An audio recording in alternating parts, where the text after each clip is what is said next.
Welcome back, fourth graders. Hope you enjoyed getting started on our story, The Lemonade War. Your assignment yesterday was to at least try reading chapter 1. Maybe your teacher had a group of you reading together. Maybe some of you read it on your own. But to at least try it, because we will come back the next day and always cover some of it together. And what's nice about this story is there's different readers that have done these books through the chapters, and they recorded them for us so that we can listen along in case there's some things we just don't understand or don't know how to read, or some of the words are too difficult for us. So today we're going to get a chance to look at chapter 1 and talk about a few things together before we move on to the next chapter.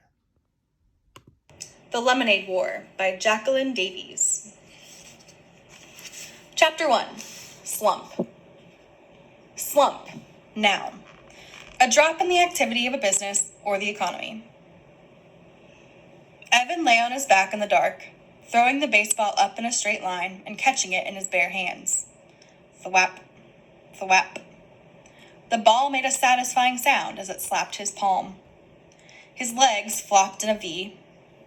His arms stretched up to the ceiling. And the thought that if he missed, he'd probably break his nose made the game just interesting enough to keep going. On the floor above, he heard footsteps, his mother's, and then a long, loud, scraping, groaning sound. He stopped throwing the ball to listen. His mother was dragging something heavy across the kitchen floor. Probably the broken air conditioner. A week ago, right at the beginning of the heat wave, the air conditioner in his mother's attic office had broken. The man from Sears had installed a brand new one, but left the old one sitting right in the middle of the kitchen floor. The Treskys had been walking around it all week. Scrape. Evan stood up. His mom was strong, but this was a two-person job. Hopefully, she wouldn't ask him why he was hiding in the dark basement. And hopefully, Jessie wouldn't be in the kitchen at all. He'd been avoiding her for 2 days now, and it was getting harder by the minute. The house just wasn't that big.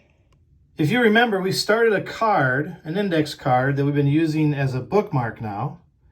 And we made a list of characters, at least we started. And just as you were listening along, you heard, besides Evan and Evan's mom, the name of another character. Her name is Jessie. So we want to add that to our list.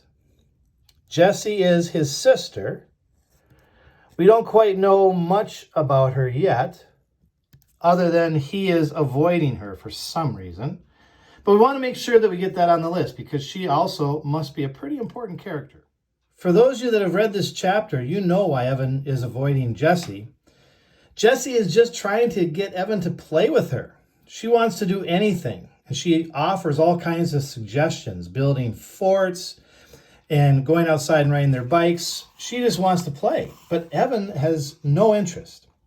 It says here, Evan knew he was being mean, and he hated being mean, especially to her. But he couldn't help it. He was so angry and so humiliated and so full of bats, there was nothing else he could be, except alone. And she'd take even that away from him. You're the genius, he said. You figure it out. Good. That would shut her up, for once. Evan watched the ball fly in the air. Is this because of the letter? Jessie asked. Crack. Evan had taken his eyes off the ball for 1 second, just for 1 second, and the ball came crashing down on his nose. Crud! Oh, crud! He curled over onto his side, grabbing his nose with both hands. There was a blinding, blooming pain right behind his eyes. Now, I pulled out this Post-it note because we have an alliteration. Blinding, blooming, pain. Blinding, blooming, same sound. That's alliteration. We also have this word crack. Crack, kind of like these words up here. Pop and thwap, pop and thwap. Those are also figures of speech. They're not alliteration, but maybe you as a class can figure out what those are again from our unit on figures of speech. In any case, Evan is feeling pretty anxious. He's upset about something.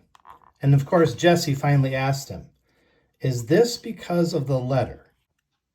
So there it is. Evan is avoiding Jesse because of some letter, apparently. The question now is, what was in that letter? What made Evan so upset that he didn't even want to see Jesse? Well, coming up now in chapter 2, you're going to find out what was in that letter and what the problem was. So your assignment for today is to go onto Canvas and answer the 3 questions that go along with chapter 1. And then over the weekend, maybe you're curious. You want to find out what was in that letter. What was causing Evan to be so upset that was in that letter that had arrived? Well, if you want to, read on chapter 2 and find out what it was. You can read ahead this weekend, if you like, into chapter 2. Don't forget to keep your index card in case another character comes up. You need to add that onto your character list. Or maybe another setting and put that on the card for the settings. This card then, this index card, serves as your bookmark. So you can just easily place it where you left off. And then next time, continue right there. All right, well, I hope you have a great weekend. We will see you again on Monday.